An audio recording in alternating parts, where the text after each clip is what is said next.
गुलाम वंश को देखा है। गुलाम वंश का अंतिम शासक क्यूमर्स था, जिसकी जलालुद्दीन फिरोज खिलजी ने हत्या कर दी थी।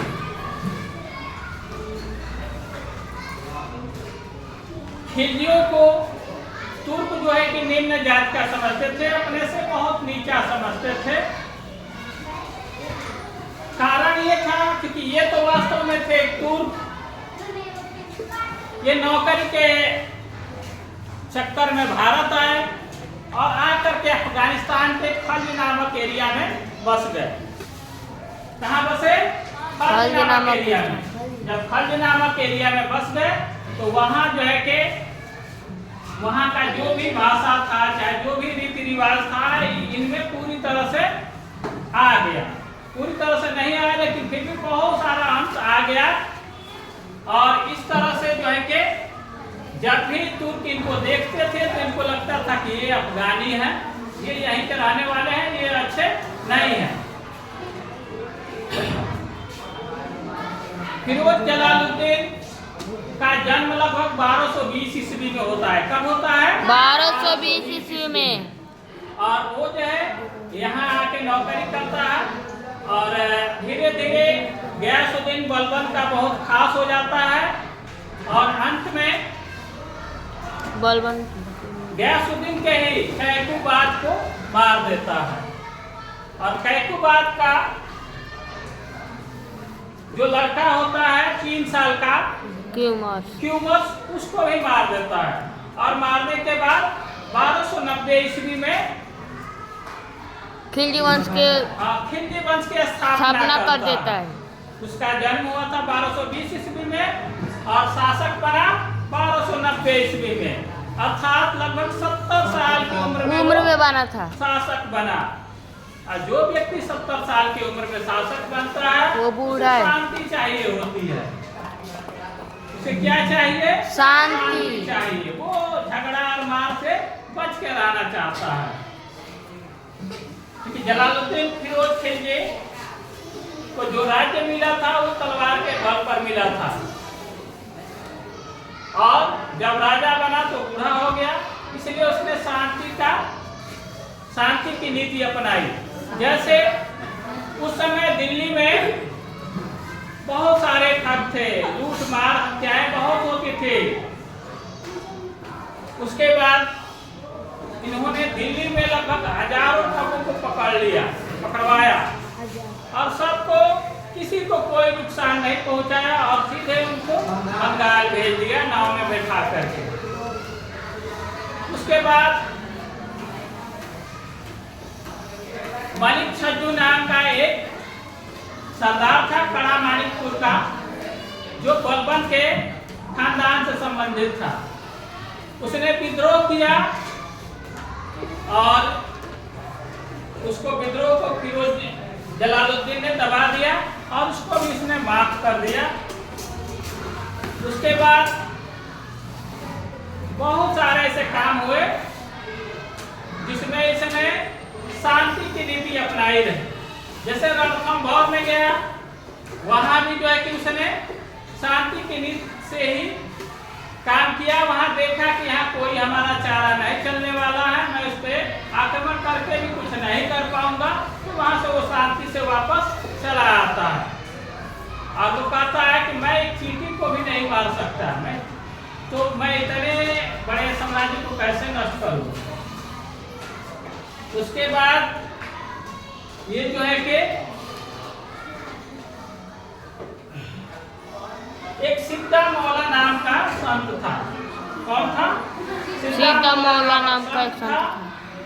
ये बाहर से आया हुआ था और भारत में बस गया था और ये अपने समय में खानकाह चलाता था।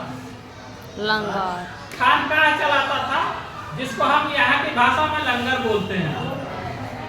तो खानकाह चलाता था, सबको भोजन कराता था। अब बहुत सारे लोग उसके यहाँ भोजन करते थे। उसी में इसके अमीर और सरदार भी जाते थे भोजन करने के लिए। तो जलालुद्दीन फिरोज को लगता है कि जब इसके यहाँ भोजन करने जा रहे हैं तो वहीं पे ये सब षड्यंत्र रच रहे हैं। तो ये जो है कि सिद्धा मौला को हाथी से दबवा करके मरवा देता है। और इसके बाद इसने कई अभियान किए, रणथंभौर का किया, भिलसा का किया, मंदसौर का किया, सब जगह शांति से ये काम करता रहा। भिलसा या मंदसौर में ये फिरोज जलालुद्दीन के साथ अलाउद्दीन खिलजी भी गया था। वहां से उसने देखा कि बहुत सारा धन मिल रहा है, तो उसने चुपके से 4000 घुड़सवार के साथ और कुछ सैनिकों को साथ लेकर के ये देवगिरी के तरफ जाने का निर्णय करता है, क्योंकि उसे पता होता है कि देवगिरी का जो राज्य है बहुत ही वैभव संपन्न है। वहाँ पर बहुत वहाँ देवगिरी को कोई हरा ही नहीं पाया है। देवगिरी का जो भी राजा है देवगिरी पे वो हार नहीं पाया है, मतलब बहुत मजबूती के साथ खड़ा है। तो उसको लगा कि यहाँ बहुत सारा धन लूटा जा सकता है, क्योंकि वहाँ उसको किसी ने हराया ही नहीं है, जबकि ये सब अन्य को हराते रहे हैं। तो ये जो है कि देवगिरी के तरफ लेके निकल जाता है सेना और 4000 घुड़सवार, और रास्ते में आगे जाता है तो अफवाह फैला देता है कि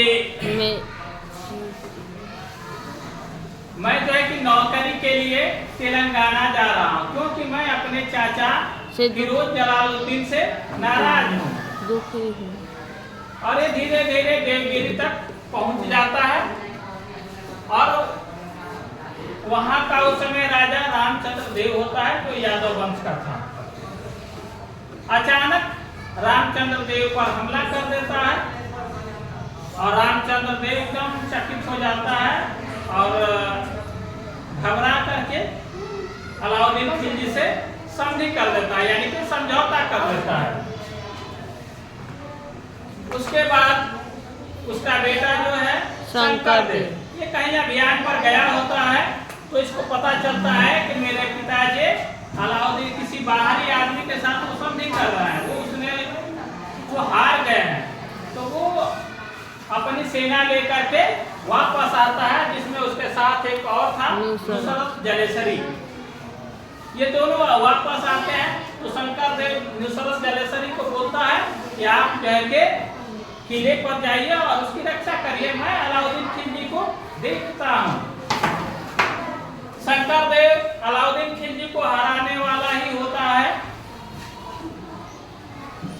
क्योंकि ये अलाउद्दीन खिलजी जब यहाँ आया था तो इसने अफवाह फैला दिया कि ये सेना का बहुत छोटा भाग है, ये सेना का बहुत छोटा भाग है और बहुत बड़ी सेना दिल्ली से यहाँ पर आक्रमण करने के लिए आ रही है। तो अब जो है कि ये सबको पता चलता है, रामचंद्र देव भी घबरा जाता है और इससे संधि कर लेता है, और शंकर देव भी आता है तो इस पे आक्रमण करता है, और ये जीतने ही वाला होता है। तब तक नुसरत जलेसरी उधर से सेना किले पर से लेके आता है।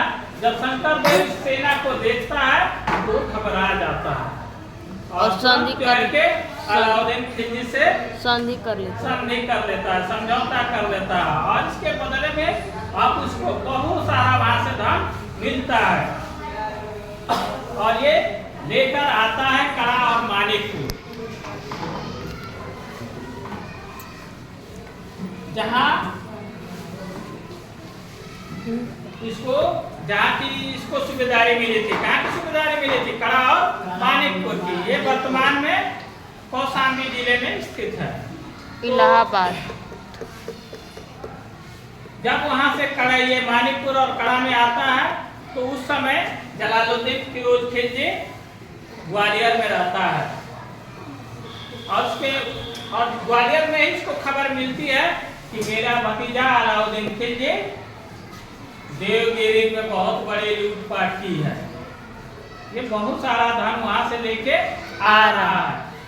उसके बाद ये चला जाता है दिल्ली, और जब दिल्ली चला जाता है तो अलाउद्दीन खिलजी अपने भाई से फिरोज खिलजी को वो सूचना देता है या संदेश भिजवाता है कि बोल दीजिए मैं बहुत दुखी हूँ, मैंने बिना बताए गए कि देवगिरी पर आक्रमण कर दिया है और मुझे बहुत डर लग रहा है कि मैं अगर दिल्ली जाऊंगा ये सब धन उनको देने के लिए तो मेरी हत्या कर देंगे। इसलिए मैं चाहता हूँ कि वो यहीं पे आए, कड़ा में आए और कड़ा में आ करके अपना वो ये सारा धन ले जाए। मैं नहीं जाऊंगा, अगर जाऊंगा तो मुझे वो मार देंगे। ये खबर उसके पास पहुंचती है तो वो कुछ सेना के साथ वो आता है और ये भी खबर भिजवाया रहता कि वो सेना के साथ नहीं आएंगे। तो कुछ सेना को लेकर के कड़ा में आ जाता है। तो अलाउद्दीन खिलजी कड़ा से फिर यमुना नदी पार करके मानिकपुर में आ जाता है। जब मानिकपुर में आता है तो फिर एक बार खबर भिजवाता है कि सुल्तान बिना सेना के आएंगे, नहीं तो मैं फिर यहाँ से भाग जाऊंगा, मुझे डर लग रहा है। तो फिर वो जलालुद्दीन कहता है कि भतीजा तो डर ही गया है, चलो क्या दिक्कत है, चल चलता हूँ। 2-4 सैनिक और अंगरक्षक अपना लेके आता है मानिकपुर में। जब आता है तो अलाउद्दीन खिलजी उसके पैरों में गिर पड़ता है और रोने लगता है। फिर कुछ देर के बाद जब खड़ा होता है तब तक उसका एक सहयोगी फिरोज जलालुद्दीन के पीठ में छुरे से घोंप देता है और जब छुरे से घोंपता है तो भागने लगता है नदी के किनारे नाव के तरफ और कहता है कि तुम बहुत बड़े धोखेबाज हो, मुझे तुमने धोखा दिया है। तब तक एक और उसका सिपाही अलाउद्दीन खिलजी का उसके सर को उड़ा देता है शरीर से, उसका सर और धड़ अलग कर देता है और उस स्वयं को अलाउद्दीन खिलजी 1296 ईस्वी में अपने को राजा घोषित करता है, सुल्तान घोषित करता है। ठीक है, अब इसके बाद हम लोग कल अलाउद्दीन खिलजी के बारे में देखेंगे।